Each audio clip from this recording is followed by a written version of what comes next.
کا حکم دیا ہے۔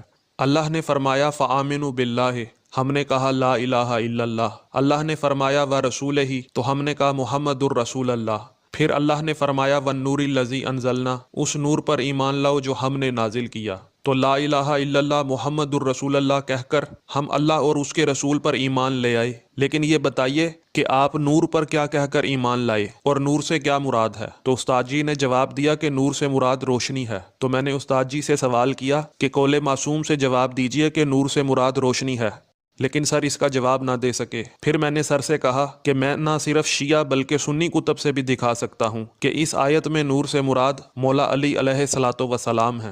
حنفی مسلک کے مفتی اعظم سلیمان قندوزی اپنی کتاب ینابیع المودت میں اسی آیت کی تفسیر میں لکھتے ہیں کہ نور سے مراد ولایت علی ہے۔ تو استاد جی کہنے لگے کہ حنفیوں کی کتاب ہمارے لیے حجت نہیں۔ تو میں نے سر سے پوچھا کہ کیا اصول کافی کو آپ مانتے ہیں؟ تو استاد